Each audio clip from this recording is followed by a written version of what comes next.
Recently পাবনার নাজিরপুরে চালু হয়েছে একটি রোড সাইড ক্যাফে। এই ক্যাফেটা কেমন এবং এইখানে আসলে আপনারা কি কি খাবার পাবেন, খাবারগুলা কেমন, তা নিয়েই থাকছে আজকের ভিডিও।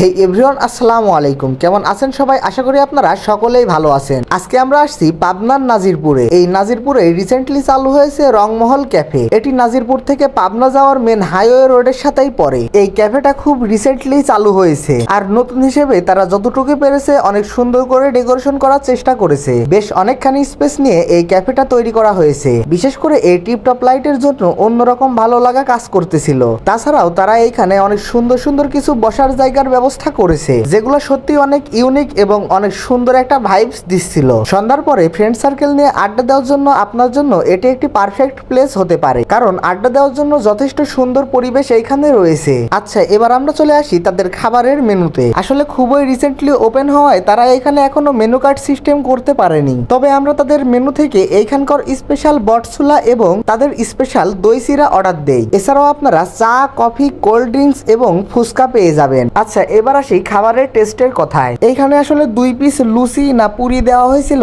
আমি আসলে সঠিক বলতে পারছি না, কারণ এটা দেখতে অনেকটা পুরির মতো হলেও খাইতে অনেকটা লুচির মতো ছিল। তবে এই গরম গরম বটসুলার টেস্টটা সত্যি অনেক অসাধারণ ছিল। এই যে দেখছেন, এই পুরা প্লেটেরটার দাম ছিল 140 টাকা। তবে সবকিছু মিলিয়ে যা আমার কাছে একটু ওভার প্রাইজই মনে হয়েছে। এইবার আসি তাদের স্পেশাল দই চিরা এবং কলার টেস্টের কথায়। এটার টেস্টের কথা আর কি বলবো, সাধারণত দই চিরা যেরকম থাকে এটার টেস্টও ঠিক সেরকমই ছিল। তবে চিরা থেকে একটু বাসি বাসি স্মেল পাচ্ছিলাম। আর এই দই চিরার দাম রাখা হয়েছিল 60 টাকা, যা আসলে আমার কাছে এটিও একটু ওভার প্রাইস মনে হয়েছে। এছাড়াও এই ক্যাফেতে গেলে আপনারা আরো একটি জিনিস লক্ষ্য করতে পারবেন, সেটি হচ্ছে কি যে তাদের লেট সার্ভিস। যেহেতু এটি একটি নতুন ক্যাফে, তাই একটু মিসম্যানেজমেন্ট হবেই। তবে আশা করি তারা এই জিনিসগুলা খুব দ্রুতই ঠিক করে নিবেন। তো এই তো ছিল আজকের ভিডিও। আমাদের ভিডিওগুলো কেমন লাগে অবশ্যই কমেন্ট করে জানাবেন। ভিডিও ভালো লাগলে অবশ্যই পেজটি ফলো দিয়ে আমার পাশে থাকবেন। ততক্ষণ সবাই ভালো থাকবেন, সুস্থ থাকবেন। আল্লাহ হাফেজ।